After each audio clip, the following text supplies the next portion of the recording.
He's been one of the country's most straight-talking and knowledgeable experts throughout the pandemic. He's a member of Independent Sage and co-penned an editorial in the British Medical Journal calling into question the UK's response to the coronavirus crisis, describing it as too little, too late, too flawed. Bristol-based Professor Gabriel Scally joins me now. Gabriel, thanks very much indeed for coming on the show. First of all, Independent Sage, we hear those words so often. What are you, like the shadow cabinet of the science world? What exactly is Independent Sage? Well, it was formed by Sir David King, who is a former government chief scientific advisor, a bit like Patrick Vallance, a predecessor of Patrick Vallance. And he and others, myself included, were very concerned that this science seemed to be secret. At the beginning of the pandemic response, the government wouldn't tell us who was a member of the official SAGE committee, the Scientific Advisory Group on Epidemics, on Emergencies, and they wouldn't let us see the papers or any of the scientific background documentation. So many of us, 12 or 13 of us got together under Sir David King's chairmanship to really talk about the science and explain it to people, and also to provide a rounded view, because we didn't feel that the official body was either operating in public or giving a proper scientific perspective on things. So you take what you get from the government and obviously the government scientists, and then you can balance it with what we hear from others. I often wonder, from what's coming out from government, is it very carefully managed, the information that does come out? I mean, they're accused of perhaps being behind the times or being secretive or whatever, but there must be a certain amount of public management so that there isn't mass panic if the information isn't good. There does have to be management, but I think most people would think it's been really, really over-managed, you know. And most of the communication has been via the Downing Street press conferences. You can now happily, one of the things that had happened on the day that Independent Sage was launched, the government decided to publish all the papers, the official papers, and it is valuable looking at what they are talking about and how they're formulating their advice to the politicians. But Independent Sage, we operate rather differently. We make our advice generally. We send it to the politicians, we send it to the officials, but we also talk to the public and brief the public, because we are experiencing this huge pandemic and it's affecting communities and people right across the country. And people want to learn about it, and they want to hear voices, and they want to hear, well, what are the differences of opinion? What really is the scientific view about how it should be dealt with? And then they can make up their own minds as to the position they take. So I think it's been immensely successful, and we have a huge number of people that watch the Independent Sage briefings every week, huge numbers. Yeah, and it's interesting you say that the response, which has been managed at national level and of course devolved level as well. But one thing I think you've been pressing a lot for is the fact that, well, it hasn't really been managed at public health local level. Do you think that that was a vast mistake from the word go? We started the pandemic in a bad state, really, in terms of the management structure, because we didn't have a management structure in the country anymore. Over the last 10 years, it's been whittled away. There used to be government offices for the regions. There used to be regional health authorities and strategic health authorities for the regions. And I worked as a civil servant and a regional director of public health in those bodies.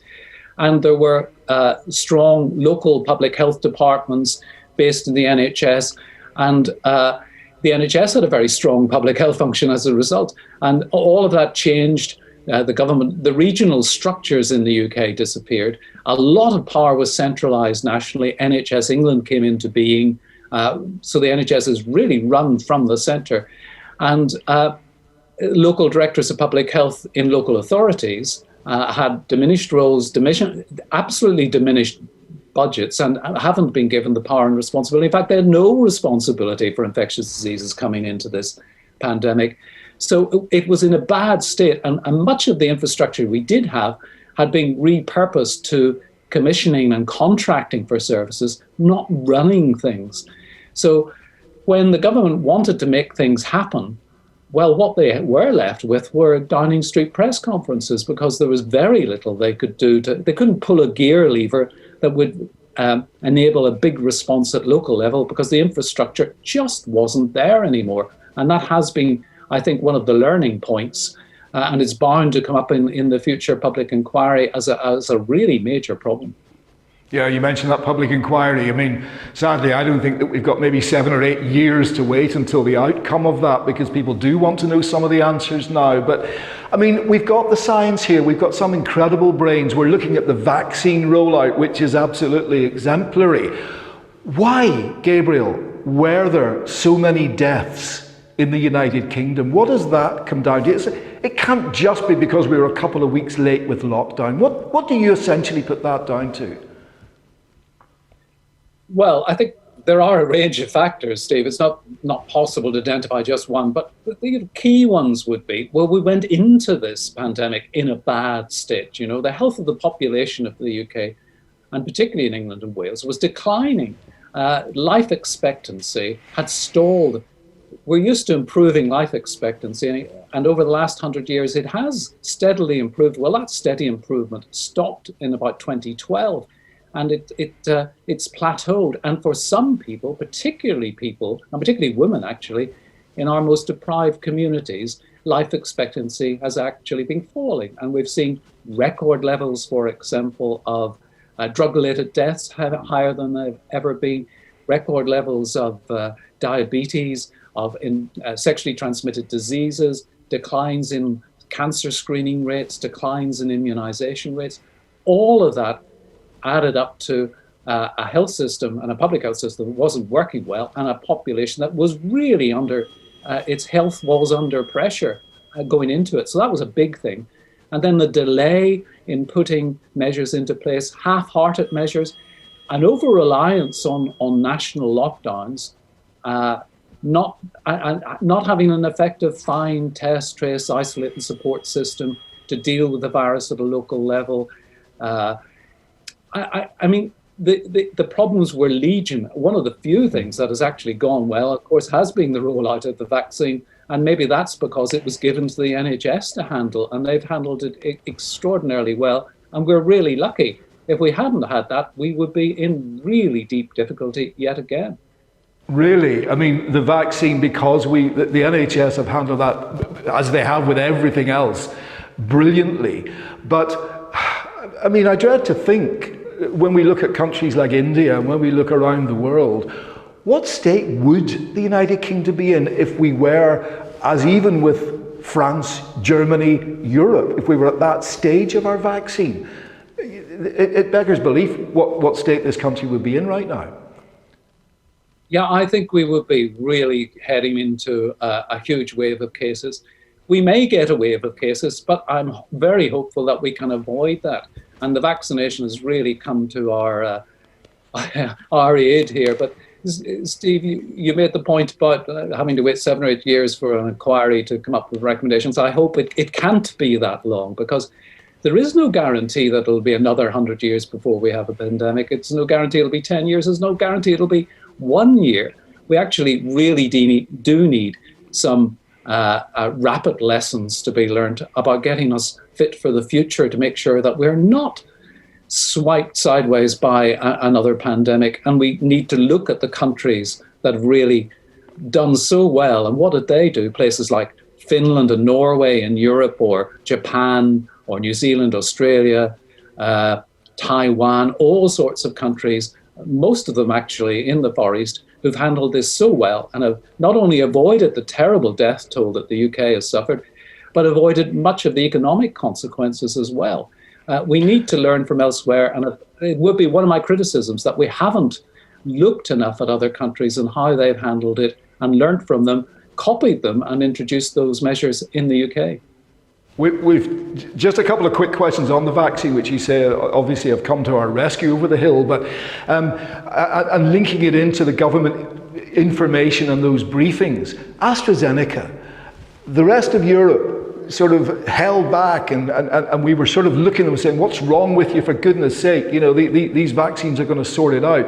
They held back, they resisted it. We again sort of looked out the side of our eyes at them, and yet they turned out to be right, didn't they? There are problems with that vaccine, so much so that we're putting age limits on it at the moment and so on.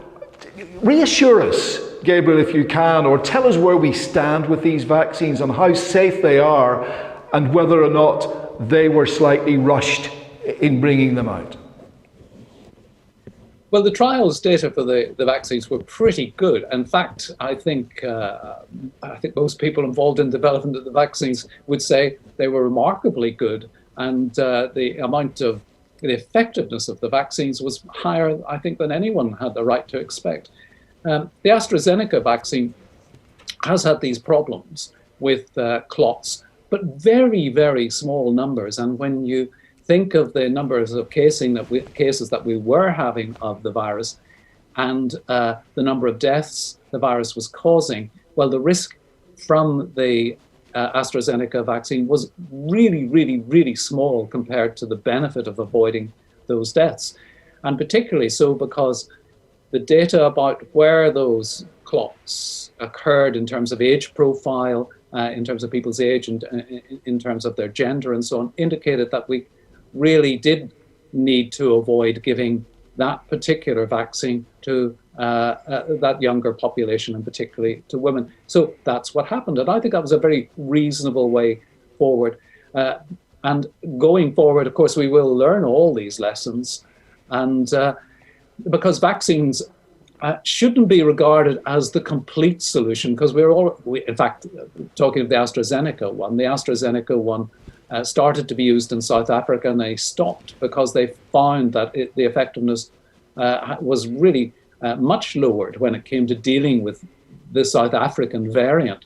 And so I believe they're still not using it in South Africa for that very reason. So the more vaccines we have, the better prepared we'll be to deal with this virus going forward, because we can mix and match and use the right vaccine for the right age groups in the right places, and try and keep it as effective as possible in an era where dangerous variants are emerging.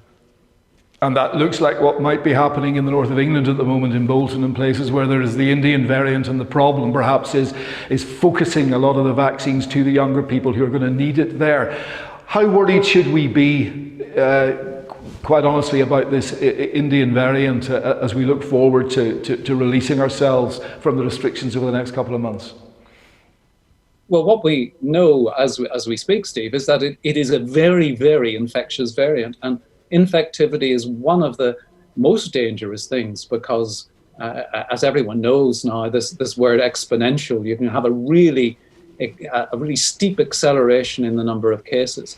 We don't know yet whether it will be more serious in terms of producing illness and death. We don't know yet how much, or if at all, it manages to evade some of the immunity given by the vaccine. But it is a very dangerous variant, and that's why I've been arguing we should be throwing the kitchen sink at it in the local areas where there are now significant numbers. And that includes putting extra vaccination resources, both vaccine and vaccinators, into that area, and extending the age groups, because the highest levels of infection we're seeing are actually in younger people, and that's often been the case because it's younger people who are major transmitters of it, and they're the people who are socializing more. And it makes sense to put some of our vaccine resources into those areas and vaccinate everyone who's eligible to get a vaccination, and that should be everyone 18 and over, to try and break it and suppress it in that area. The other thing we should do, and we don't do, is we should test all close contacts. It's amazing. The international guidance is very clear. The people at highest risk are the close contacts of people who have tested positive. And in the UK, we just tell them to self-isolate and come for testing if they get symptoms. But we should be testing all of them. Some of them may not get symptoms, but could be infectious. So a really intensive local input led by the directors of public health. And we need to get used to this, because we will see outbreaks and upsurges of the vaccine over the next year or two, no doubt. And we need to get our local responses ready and able to jump on it at the earliest possible opportunity. What do you say to the COVID deniers, Gabriel? What do you say to the, I'm not lumping them into the same category, but the anti-vaxxers, or the people who just, but perhaps have got a genuine cynicism about what they're being told by government, and perhaps that gets in the way of what they would otherwise do? It must be distressing to watch people who are not taking perhaps this as seriously as they should. I really care most about those people who are vaccine hesitant, because they've heard these voices off stage, saying that, about Bill Gates injecting people with microchips and all sorts of drivel and nonsense going around. And what we do need is people hearing other voices and being able to get advice from their GPs, from nurses, from experts who actually know what they're talking about what is the right thing to do. And I'm perfectly convinced that most people will take the vaccine because it's so beneficial for us all. And the higher the level of vaccination we get, the less chance we have of getting outbreaks. And we should remember that there are some people who can't have the vaccine because they have underlying health conditions, like a severe allergy, that mean they can't be vaccinated. And our best chance of protecting those people and letting them play a part in the, to go to work or into education or whatever, or to mix socially, is that the rest of us who can have the vaccine do get it and do take advantage of it by making the whole population safer. So I think vaccination is absolutely key, and we do need to get the messages out there and get them from trusted sources and be able to talk to friends and relatives who might be anxious or worried about it, and be able to talk through the issues with them. There's plenty of good information available online for people. All right. Well, I know you've got an Independence Age meeting shortly after this interview on a very busy day. I really appreciate you taking the time, Gabriel. It's been fascinating as ever talking to you. Thank you very much indeed. A pleasure to join you.